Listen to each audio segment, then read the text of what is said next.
ધોરણ 7 આપણે ચેપ્ટર 4 શરૂ કર્યું હતું સાદા સમીકરણ. એમાં આપણે સ્વાધ્યાય 4.1 માં દાખલા નંબર 3 સુધી જોયું હતું. આજે દાખલા નંબર 4. નીચે આપેલા વિધાનોને સમીકરણ સ્વરૂપે લખો. તમને આવી રીતના વિધાન આપ્યા છે એને તમારે શું કરવાનું છે? સમીકરણમાં ફેરવવાનું છે. પહેલું x અને 4 ના સરવાળો 9 છે. એટલે કે x અને 4 નો સરવાળો 9 છે તો x પહેલા લખીએ, બરાબર. પછી શું કીધું છે? x અને 4 નો સરવાળો એટલે x પ્લસ 4 એટલે એનો બેનો શું થયો? સરવાળો. એ કેટલો આપ્યો છે? તો કે એ બેનો સરવાળો 9 છે. એટલે કે x અને 4 નો સરવાળો કરીએ તો શું મળે છે? આપણને 9 મળે છે. એટલે સમીકરણ શું બન્યું? x પ્લસ 4 બરાબર 9. બીજું, y માંથી 2 બાદ કરતા 8 મળે. એટલે પહેલા શું લખવાનું? y.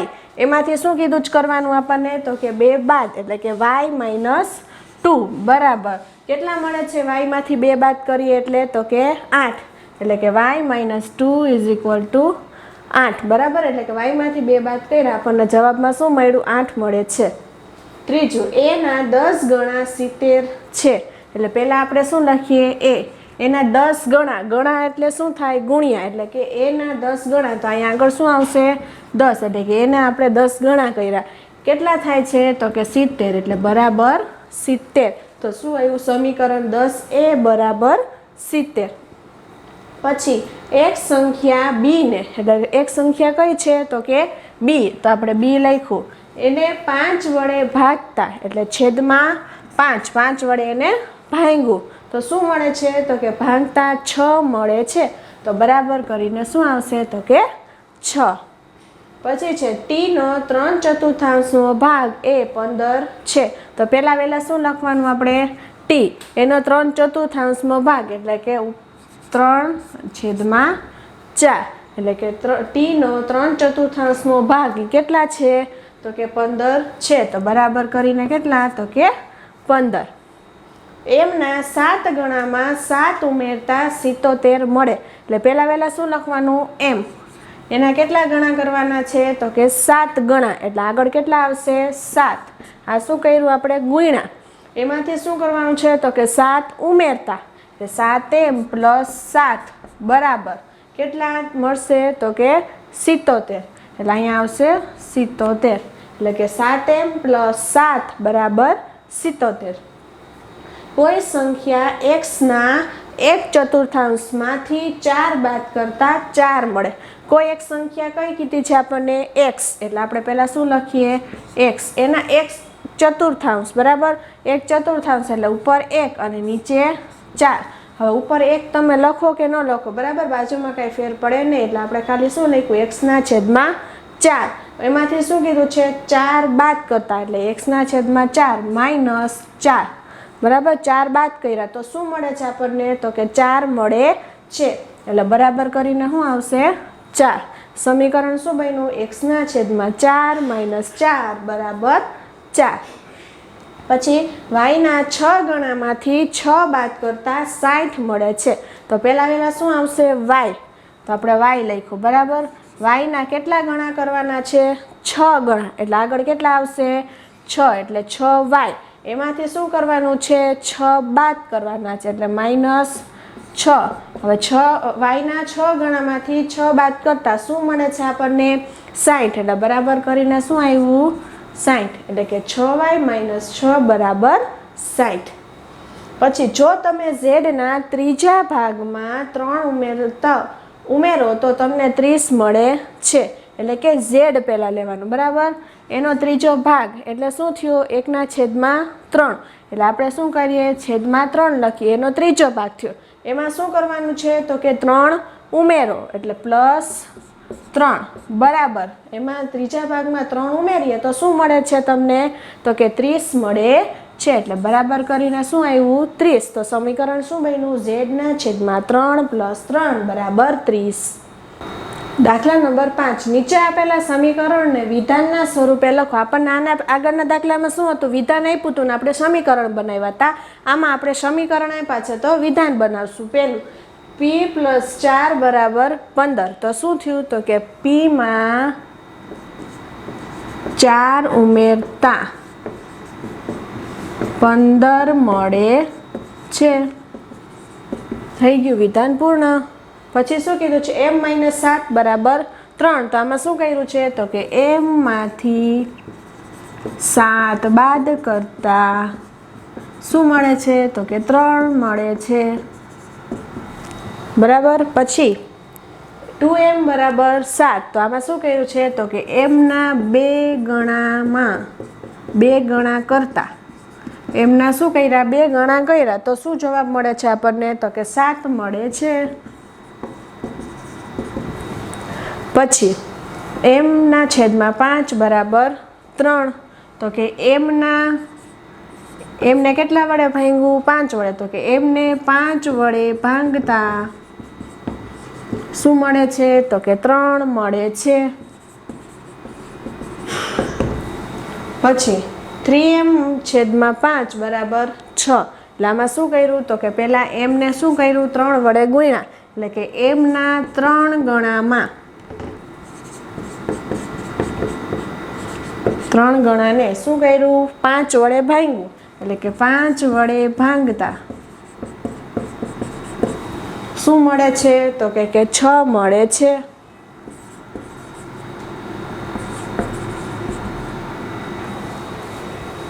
પછી 3p + 4 બરાબર 25. એટલે શું કર્યું પહેલાં પીને કેટલા વડે ગુણ્યા 3 વડે.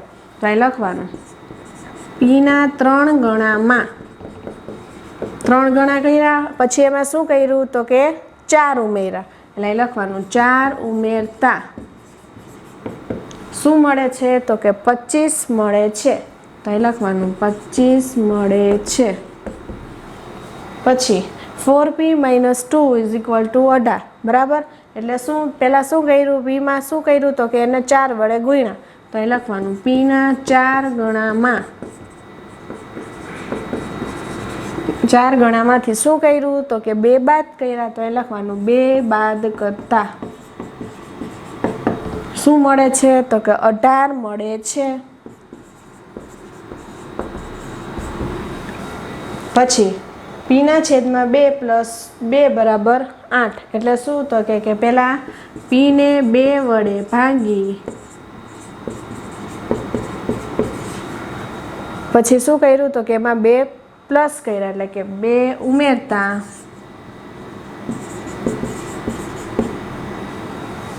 કેટલા મળે છે તો કે 8 મળે છે. તમારે આને બીજી રીતે લખવું હોય તોય લખી શકો. શું તો કે પીના અડધા ભાગમાં એટલે કે આપણે ભાંગા 2 કર્યો એટલે અડધું જ થાય તો આપણે એમ લખી શકીએ પીના અડધા ભાગમાં 2 ઉમેરતા 8 મળે છે.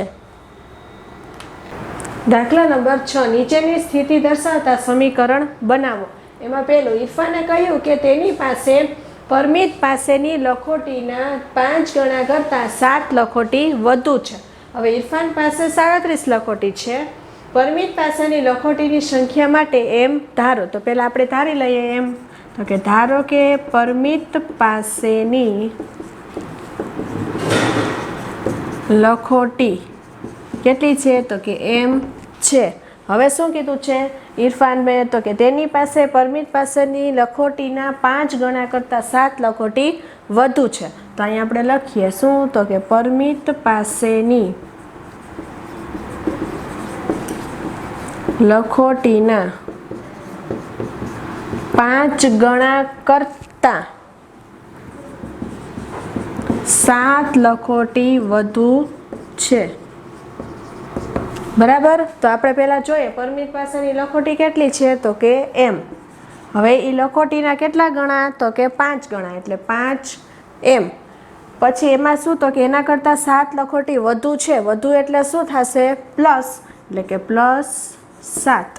એટલે આ શું થયું એક સમીકરણ થયું. હવે આપણને શું કીધું છે કે ઇરફાન પાસે 37 લખોટી છે. તો અહીં આપણે લખીએ ઇરફાન પાસે 37 લખોટી છે. તો આ સમીકરણ શું બન્યું તો આપણે લખીએ 5m + 7 બરાબર ઇરફાન પાસે કેટલી લખોટી છે તો કે 37 એટલે કે બરાબર 37. 5m + 7 બરાબર 37. એવી જ રીતે બીજો દાખલો. લક્ષ્મીના પિતા 49 વર્ષના છે. તે લક્ષ્મીની ઉંમરના 3 ગણાથી 4 વર્ષ મોટા છે. લક્ષ્મીની ઉંમર માટે y ધારો. તો પહેલાં આપણે ધારી લઈએ ધારો કે લક્ષ્મીની ઉંમર y છે. બરાબર. હવે શું કીધું છે કે લક્ષ્મીની ઉંમરના 3 ગણાથી 4 વર્ષ મોટા છે. તો અહીં લખીએ લક્ષ્મીની ઉંમરના 3 ગણાથી 4 વર્ષ મોટા છે. બરાબર. તો પહેલા લક્ષ્મીની ઉંમર કેટલી છે y, એમાં શું કીધું છે 3 ગણાથી એટલે આગળ 3 વડે ગુણ્યું એના તો કે 4 વર્ષ મોટા એટલે +4.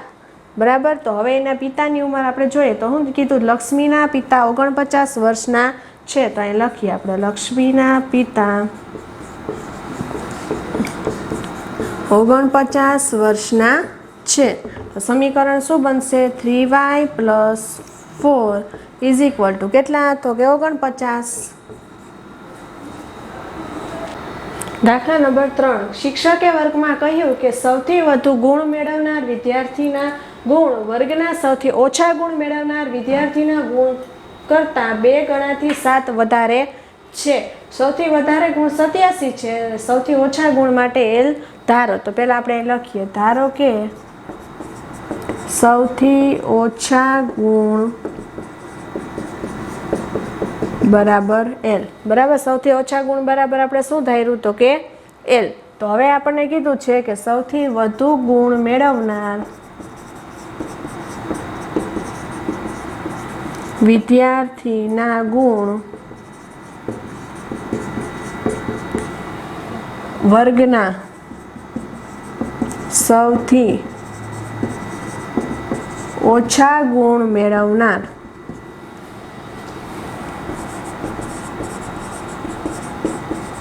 વિદ્યાર્થીના ગુણના 2 ગણાથી 7 વધારે છે. તો હવે આપણે આમાં સમીકરણ કીધું એમ કરી નાખવાનું. પહેલાં શું કીધું છે તો કે ઓછા જે ગુણ મેળવ્યા છે એના વિદ્યાર્થીના ગુણ કેટલા છે તો કે L. હવે એમાં તો કે એના 2 ગણાથી એટલે આગળ શું આવશે 2 એટલે 2L. એમાં તો કે 7 વધારે છે એટલે +7. એ કોના થયા તો કે સૌથી વધુ ગુણ મેળવનાર વિદ્યાર્થીના કેટલા છે તો કે જેને ઓછા આવ્યા છે એના આપણે 2 ગણા કર્યા એમાં 7 વધારે છે. પણ આપણને સૌથી વધારે ગુણ મેળવ્યા છે એ કેટલા છે સૌથી વધારે ગુણ તો અહીં આપણે લખ્યા 87. એ સૌથી વધુ ગુણ કેટલા છે તો કે 87 છે. તો આનું સમીકરણ શું બનશે તો કે 2L + 7 બરાબર 87. તો આ સમીકરણ બની ગયું કે 2 ગણામાં ઓછા ગુણ મેળવનાર છે વિદ્યાર્થી એના 2 ગણામાં 7 ઉમેરી એટલે શું મળે છે 87 મળે છે. હવે કીધું છે એક સમદ્વિ બાજુ ત્રિકોણમાં શિરોબિંદુ કોણ એ આધાર કોણ કરતાં 2 ગણો છે. હવે સમદ્વિ બાજુ એટલે શું તો કે જે ત્રિકોણની 2 બાજુ સરખી હોય. સમ એટલે સરખી, દ્વિ એટલે 2 અને બાજુ સમદ્વિ બાજુ એટલે કે જે ત્રિકોણની 2 બાજુ સરખી હોય એને સમદ્વિ બાજુ ત્રિકોણ કહેવાય છે. તો એમાં શું કીધું છે કે સમદ્વિ બાજુ ત્રિકોણમાં શિરોબિંદુ કોણ એ આધાર કોણ કરતાં 2 ગણો છે. એટલે આધાર કોણ એટલે આપણે નીચે ત્રિકોણ દોરીએ બરાબર. તો એમાં જે નીચે આપણે લીટી દોરી હોય એ કેવો કહેવાય આધાર કોણ કહેવાય બરાબર. તો એ આધાર કોણ છે એના કરતાં 2 ગણો છે. તમને કીધું છે આધાર કોણનું માપ B ધારો અને યાદ રાખો કે ત્રિકોણના ખૂણાના માપનો સરવાળો 180 થાય છે. એટલે કે આપણે ત્રિકોણના 3 ખૂણા બને છે એ ત્રણેય ખૂણાનો સરવાળો કરીએ તો શું થાય છે 180. તો પહેલાં આપણે ધારીએ શું તો કે ધારો કે આધાર કોણનું માપ B છે બરાબર. તો હવે શું કીધું છે તો કે શિરોબિંદુ કોણ એ આધાર કોણ કરતાં 2 ગણો છે. તો એ લખીએ શિરોબિંદુ કોણ એ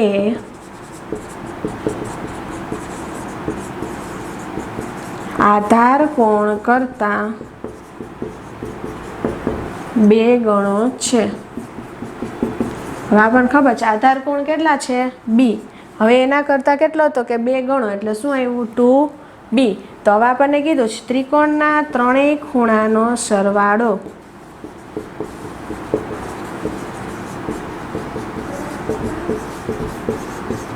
કેટલો થાય છે તો કે 180 અંશ છે. તો હવે આપણને શિરોબિંદુ કોણ એ આધાર કોણ કરતાં 2 ગણો છે તો એ મળી ગયું. શિરોબિંદુ કોણ આધાર કોણ 2, આપણને આમાં કીધું સમદ્વિ બાજુ ત્રિકોણ છે તો 2 બાજુ સરખી હોય, બરાબર. તો આ એક બાજુ અને આ બીજી બાજુ એટલે 2 ના b. અને શિરોબિંદુ કોણ એટલે શું તો કે 2b, એટલે b એક ખૂણો, આ બીજો અને આ ત્રીજો, ત્રણેય ખૂણાના માપનો સરવાળો કેટલો થાય છે તો કે 180 અંશ થાય છે. તો આપણે અહીંયા સ્વાધ્યાય 4.1 પણ શું થાય છે પૂરું થાય છે.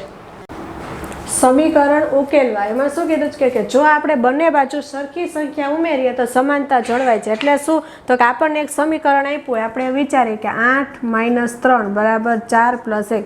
આ સમીકરણ નથી પણ આપણને એક બાજુ આપણે કીધું છે કે 8માંથી 3 બાદ કરીએ તોય શું જવાબ મળે 5 મળે, અને 4માં 1 ઉમેર તોય શું જવાબ મળે 5. તો એ બે બાજુ સરખી છે તો આપણે બે બાજુ સરખી સંખ્યા ઉમેરીએ, બરાબર. તો હવે આપણે 8 - 3 છે એમાં આપણે +1 ઉમેરીએ, બરાબર, અને 4 + 1 છે એમાંય આપણે +1 ઉમેરીએ. તો હવે જોઈએ શું જવાબ આવે. 8માંથી 3 જાય તો 5, 5 ને 1 6, અને 4 ને 1 5, 5 ને 1 6. એટલે શું થયું સમાનતા જળવાઈ રહી છે. શું કામ એને કારણ કે આપણે બે બાજુ સરખી સંખ્યા ઉમેરી છે.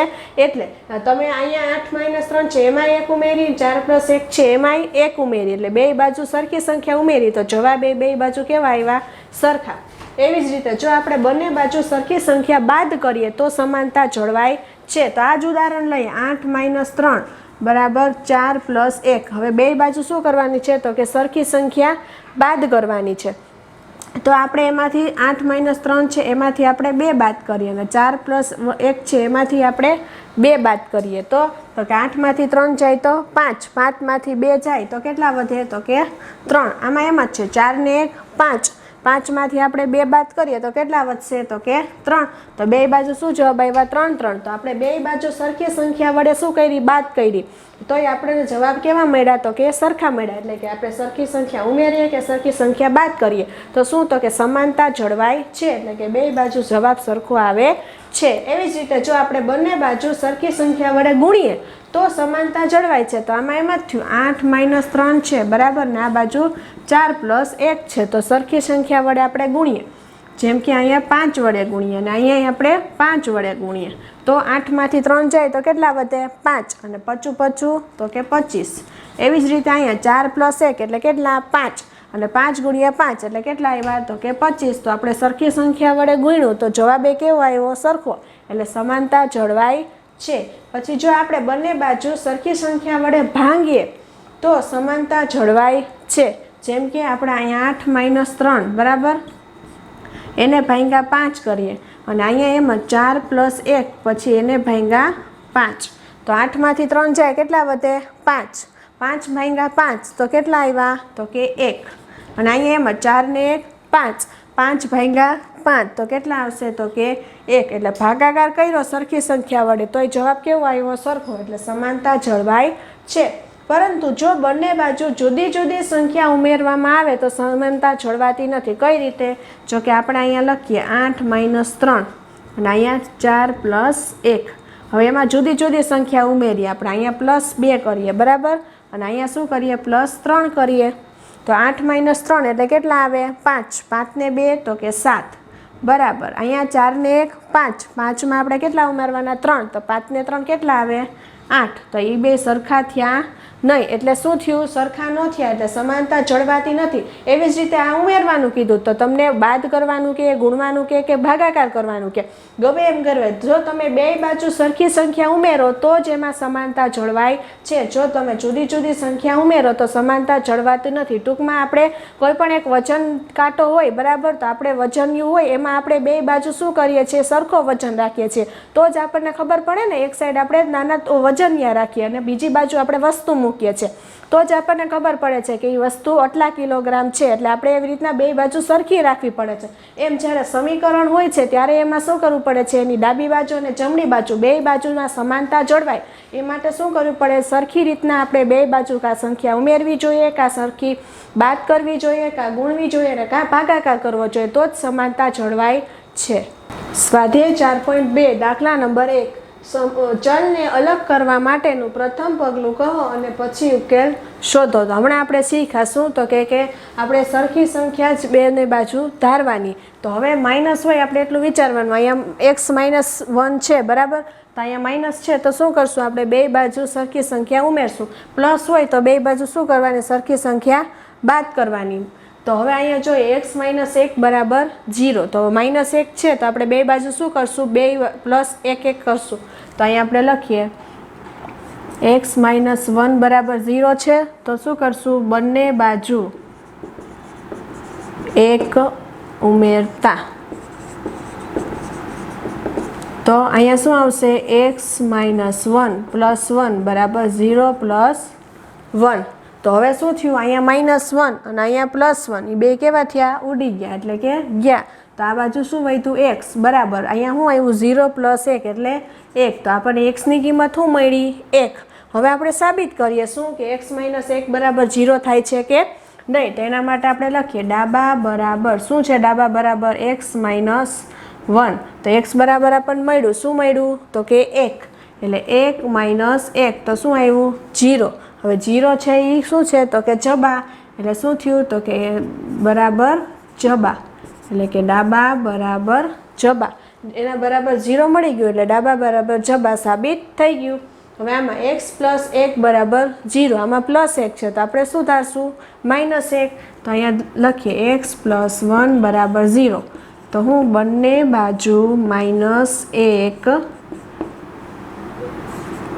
ધારતા બરાબર એટલે કે બંને બાજુ આપણે શું કરીએ -1 કરીએ તો શું આવશે તો કે x + 1 અને -1. હવે જમણી બાજુ તો કે 0 - 1. તો હવે અહીંયા +1 ના -1 એ બે કેવા થયા ઉડી ગયા. તો આ બાજુ શું વધ્યું x બરાબર અહીંયા 0 - 1 એટલે કેટલા આવશે -1. તો x બરાબર શું આવ્યું -1. હવે આપણે એવી જ રીતે જોઈએ શું તો કે ડાબા બરાબર શું છે ડાબી બાજુ x + 1. તો x બરાબર આપણે શું લીધું -1 + 1 તો શું આવ્યું 1 માંથી 1 જાય તો 0. તો ડાબા બરાબર જબા થયું તો કે હા તો એ લખવાનું ડાબા બરાબર જબા. એવી જ રીતે ત્રીજો x - 1 બરાબર 5. તો આમાં -1 છે તો આપણે શું કરશું બે બાજુ +1 ઉમેરશું. તો અહીંયા લખવાનું x - 1 બરાબર 5. પછી તો કે બંને બાજુ 1 ઉમેરતા. તો કે x - 1 + 1 બરાબર અહીંયા તો કે 5 + 1. પછી આ -1 અને +1 એ બે ઉડી ગયા એટલે તો આ બાજુ શું વધ્યું તો કે x બરાબર અહીંયા 5 ને 1 6. તો x બરાબર શું આવ્યા 6. તો આપણે ત્યાં સાબિત કરીએ તો કે ડાબા બરાબર શું છે x - 1. તો x બરાબર આપણને શું મળ્યું તો કે 6 એટલે 6 - 1 તો 6 માંથી 1 જાય કેટલા વધ્યા 5. તો આવે છે 5 તો કે હા તો એ શું થયું તો કે ડાબા બરાબર જબા. એવી જ રીતે ચોથો x + 6 બરાબર 2. તો આમાં +6 છે તો આપણે શું કરશું -6 કરશું. તો કે x + 6 બરાબર 2. તો એમાં શું કરશું બંને બાજુ -6 લેતા. તો x + 6 પછી તો કે -6 બરાબર હવે આ બાજુ શું છે 2 એમાં -6. તો હવે આપણા +x અને -6 બે કેવા ગયા ઉડી ગયા. તો શું વધ્યું આ બાજુ x અને આ બાજુ 2 - 6 એટલે બાદબાકી થશે. 2 માંથી 6 જાય કેટલા વધ્યા તો કે 4. મોટાની નિશાની માઇનસ તો કેવા તો કે -4. તો x બરાબર આપણને શું મળ્યું -4. તો ડાબા બરાબર જોઈએ આપણે સાબિત કરવાનું ડાબા બરાબર x + 6. તો x બરાબર શું આવ્યું -4 + 6. તો હવે અહીંયા ઓછા અહીંયા વત્તા તો વત્તે ઓછે ઓછા 6 માંથી 4 જાય કેટલા વધશે તો કે 2. મોટાની નિશાની કેવી તો કે પ્લસ એટલે કેવા 2 આવશે +2. તો 2 આવ્યું જબા બરાબર તો કે હા એટલે શું આવશે ડાબા બરાબર જબા. એવી જ રીતે y - 4 બરાબર 7. તો અહીં -4 છે તો આપણે બે બાજુ શું લેશું +4 એટલે કે y -4 બરાબર -7. તો આમાં શું લેવાનું બંને બાજુ 4 ઉમેરતા. તો અહીંયા વાય -4 છે એમાં +4 કરવાનું, પછી -7 છે તો એમાં +4. તો હવે અહીંયા -4 અને +4 એ બે ઉડી ગયા. તો આ બાજુ શું વધ્યું? વાય બરાબર 7માંથી કેટલા બાદ કરશું? 4. તો કેટલા આવશે? 3. મોટાની નિશાની માઇનસ એટલે -3. તો વાય બરાબર શું મળ્યું આપણને? -3. તો ડાબા બરાબર શું છે? તો કે વાય -4. તો વાય બરાબર -3 અને -4. તો માઇનસ ને માઇનસ કેટલા? તો માઇનસ માઇનસ પ્લસ એટલે 4 ને 3 7. મોટાની નિશાની માઇનસ. તો શું જવાબ આવ્યો? -7. એટલે ડાબા બરાબર જબા. એવી જ રીતે વાય -4 બરાબર 4. તો -4 છે તો શું ધારવાનું આપણે? +4. તો અહીંયા લખીએ વાય -4 બરાબર 4. એટલે બંને બાજુ 4 ઉમેરતા. બરાબર. તો વાય -4 પછી શું કરવાનું? +4. પછી ઓલી બાજુ શું? તો કે 4 + 4. તો અહીંયા શું આવ્યું? +4 અને -4 એ બે ઉડી ગયા. તો અહીંયા શું વધ્યું? વાય બરાબર 4 + 4 એટલે કેટલા આવ્યા? 8. તો વાય બરાબર આપણને શું મળ્યું? 8. તો હવે સાબિત કરીએ. ડાબા બરાબર શું છે? ડાબા બરાબર વાય -4. તો વાય બરાબર તો કે 8. 8 - 4 કેટલા આવ્યા? 4. તો જબા મળ્યું? તો કે હા. એટલે સાબિત થાય છે તો કે ડાબા બરાબર જબા. એવી જ રીતે તમારે આ મેં 6 દાખલા કરાવ્યા એની જેમ જ એક આ પ્લસવાળો અને આ પ્લસવાળો છે. તો તમારે આમાં શું ધારવાનું? -4 અને અહીંયા શું ધારવાનું? -4. એમ ધારીને 2 દાખલા જાતે કરવાના છે.